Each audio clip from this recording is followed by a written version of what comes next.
चलिए, एक बड़ा ही आसान भाषा में हम लोग जानेंगे इस 6 पॉइंटों को।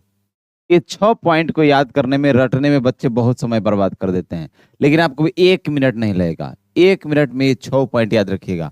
आपतित किरण, परावर्तित किरण, आपतन बिंदु, अभिलंब, आपतन कोण और परावर्तन कोण, और वो भी एक चित्र के माध्यम से। यहाँ देखिएगा, हमने एक समतल दर्पण लिया। इस समतल दर्पण पर एक बिंदु हमने बना दिया है आपतन बिंदु, और एक आती हुई प्रकाश किरणें, वो आपतित किरण है। जब हम कहेंगे आती हुई प्रकाश की किरणें दर्पण के एक बिंदु पर मिलती है ना, आती हुई प्रकाश किरणें, तो इस किरण को हम क्या कहेंगे? आती हुई प्रकाश किरण को आपतित किरण कहेंगे। अब आएगा प्रश्न परावर्तित किरण, कि आपतित किरण जब किसी दर्पण के बिंदु पर पड़ती है तो पड़ते ही वह दूसरी दिशा में मुड़ जाती है।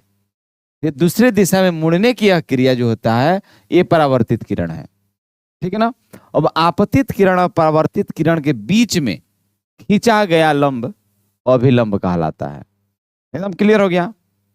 3 बिंदु, अब आपतन बिंदु, ये तीसरा बिंदु को लीजिएगा।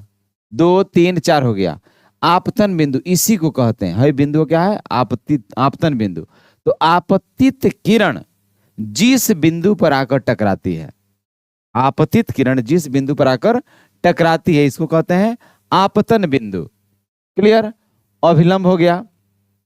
आपतन कोण, यहां देखिएगा एन और ए के बीच में एक कोण बना हुआ है, अर्थात आपतित किरण और अभिलंब के बीच में।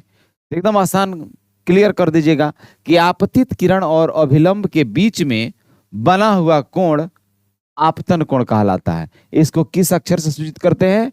आई से करते हैं। परावर्तित किरण और अभिलंब के बीच में बना हुआ कोण परावर्तन कोण कहलाता है। एकदम हंसते खेलते फटाफट हो गया। इसको किस अक्षर से?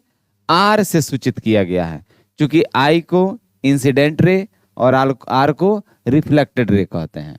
हाँ, और एक और बात, संपूर्ण कोर्स की तैयारी आप बेहतर ढंग से करना चाहते हैं, मजेदार तरीके से करना चाहते हैं, तो आप दास ऑनलाइन क्लास का ऐप डाउनलोड कीजिए और उससे जो कोर्स है मात्र 499 रुपये में आप खरीद सकते हैं।